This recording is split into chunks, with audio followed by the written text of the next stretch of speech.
Get your free copy of the complete tutorial at www.teachucomp.com/free.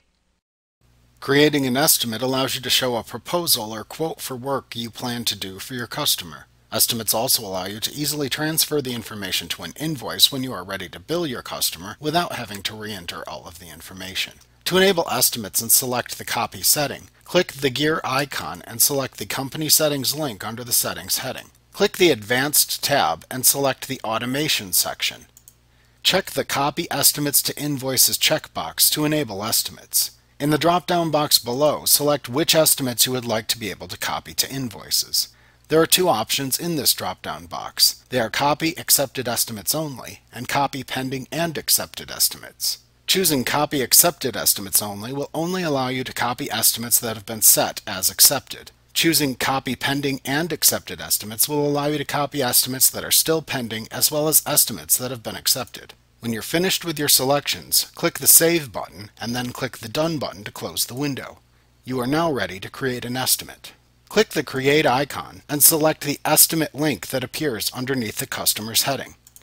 On the Estimate page, choose the customer from the Choose a Customer drop-down list or select the Add New option from the drop-down list to create a new customer.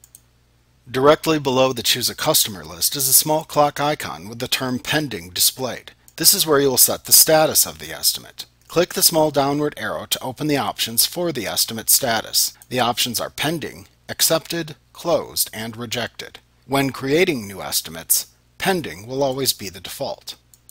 You can check the Send Later checkbox under the Email field to email the estimate at a later time.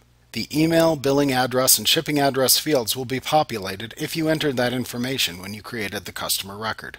The Estimate Date field will contain the current date, but it is changeable. If you want to set an expiration date for the estimate, enter the expiration date into the Expiration Date field.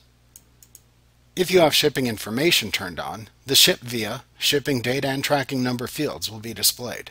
Enter the items for the estimate into the split line list on the page. Click the Product or Service column to select your product or service from the drop-down list. Enter the quantity into the Quantity column. Enter the rate if needed, and check the checkbox in the Tax column if necessary.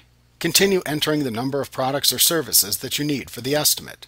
Enter a message into the Message Displayed on Estimate field if needed. Enter an internal memo by typing it into the Memo field if needed. You can attach files by clicking the paperclip icon or by dragging and dropping files into the Attachments box.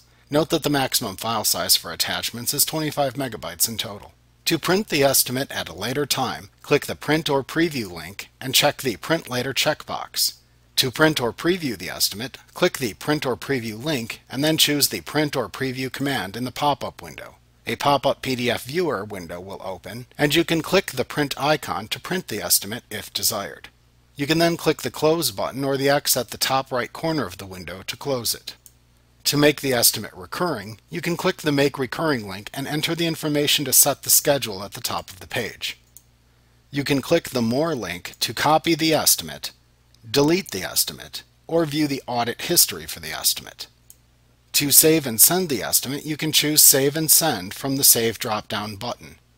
You can choose Save and Close to save the estimate and close the page. You can choose Save and New to save the estimate and open a new blank estimate. Like what you see? Pick up your free copy of the complete tutorial at www.teachucomp.com/free.